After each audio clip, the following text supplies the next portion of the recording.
माफी तो जो है बीजेपी को देश से मांगना चाहिए ना, कि आप किसके कहने पे जो है ऑपरेशन सिंदूर बंद कर दिए। जो गलवान में चाइना ने हमारे जवानों की शहादत की, आप किसके कहने पे गए फिर जो है चाइना? वो सब नौटंकी कर रहे हैं और बिहार का अपमान कर रहे हैं। मैं आपसे पूछता हूं, क्या 65 लाख बिहारी जिनके वोट काटे गए हैं वो बिहारी और हिंदुस्तानी नहीं? नमस्कार, मैं हूं शालिनी सिंह और आप देख रहे हैं दर्श न्यूज। राहुल गांधी और तेजस्वी यादव की वोटर अधिकार यात्रा का आज पटना में समापन हो गया है। यात्रा के दौरान लगातार सत्ता पक्ष और विपक्ष के बीच आरोप प्रत्यारोप का दौर जारी रहा है। यात्रा खत्म होने के बाद भी कांग्रेस नेताओं का जोश बेहद ऊंचा है और वे मोदी सरकार पर हमले जारी रखे हुए हैं। बता दें कि कांग्रेस नेता कन्हैया कुमार और रणदीप सिंह सुरजेवाला ने मोदी पर तीखी प्रतिक्रियाएं दी। कन्हैया कुमार ने कहा कि मोदी जी इस यात्रा से बौखलाए हुए हैं और इस बौखलाहट में कुछ भी कर रहे हैं। जब पत्रकारों ने कन्हैया से सवाल पूछा कि उनकी पार्टी मोदी से कब माफी मांगेगी, तो उन्होंने सीधा जवाब दिया, हम मोदी से माफी क्यों मांगे, वो खुद जनता से माफी मांगेंगे। कन्हैया ने इस मामले में आगे क्या कुछ कहा, सुनिए। पटना पहुंची है वोटर अधिकार यात्रा। इसने ये साबित किया है कि बिहार के गांव-गांव में यह सवाल पहुंचा है और बिहार के लोग बहुत आसानी से इस बात को समझ रहे हैं कि वोट चोरी से बनी सरकार आम लोगों की जो समस्याएं हैं, जो मजबूरी है, जो गरीबी है, रोजगार का सवाल है, उसको हल नहीं करेगी। इसीलिए सभी अधिकारों का आधार है मताधिकार, इसको बचाना जरूरी है। और यही वजह है कि लोकतंत्र के लिए इस देश में जब भी कोई आगाज होती है संघर्ष का और जो है लड़ाई का, उसमें बिहार के लोग बढ़ चढ़ करके हिस्सा लेते हैं। वही दृश्य जो है इस यात्रा में भी देखने को मिला। भाई सब कुछ कीजिए लेकिन माफी मांग लीजिए पहले। पीएम को जो गाली आप लोग दे रहे हैं, माफी मांगिए। किससे?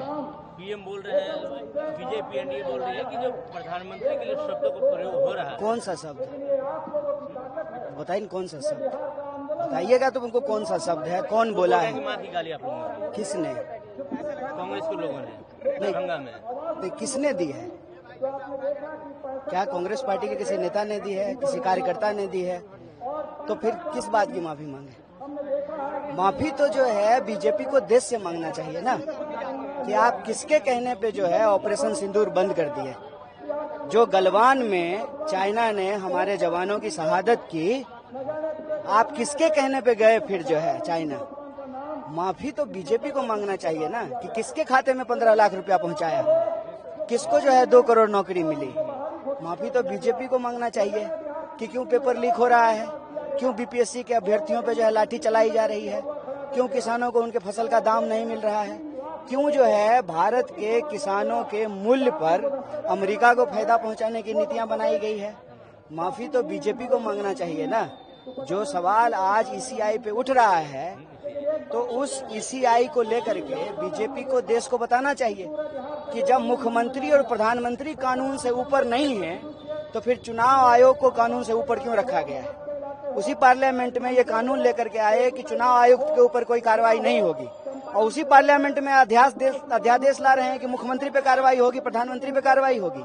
तो बीजेपी को देश से माफी मांगना चाहिए, देश को गुमराह करने के लिए, देश को अपमानित करने के लिए, देश के नौजवानों को धोखा देने के लिए, पेपर लीक करवाने के लिए, भ्रष्टाचार के लिए, और रोज जो गोलियां चल रही है बिहार में, यह जो गुंडा राज है, उसके लिए बीजेपी को बिहार से और देश से माफी मांगना चाहिए। रणदीप सिंह सुरजेवाला ने इस यात्रा को सफल बताया है।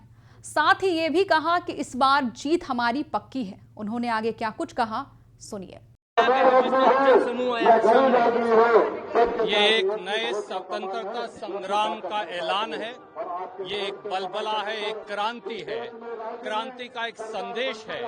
महात्मा गांधी जी ने चंपारण से जो आंदोलन किया था, उसने देश बदल दिया था। राहुल गांधी जी की वोट अधिकार यात्रा देश को एक बार फिर बदल देगी। ये लोकतंत्र के अधिकारों, संविधान की रक्षा और जनता के अधिकारों की रक्षा की यात्रा है। बीजेपी एक ही चीज बोल रही है, सब कुछ कीजिए पहले माफी मांगिए। वो सब नौटंकी कर रहे हैं और बिहार का अपमान कर रहे हैं। मैं आपसे पूछता हूं, क्या 65 लाख बिहारी जिनके वोट काटे गए हैं वो बिहारी और हिंदुस्तानी नहीं? जो लोग उन्हें नकार रहे हैं, उनकी नागरिकता को नकार रहे हैं, वो बहुत बड़े अपराधी हैं। इस मामले में आपकी जो भी राय है हमें जरूर बताएं। बने रहे हमारे साथ और देखते रहे दर्श न्यूज। बिहार की हर खबर सबसे पहले हमारे साथ।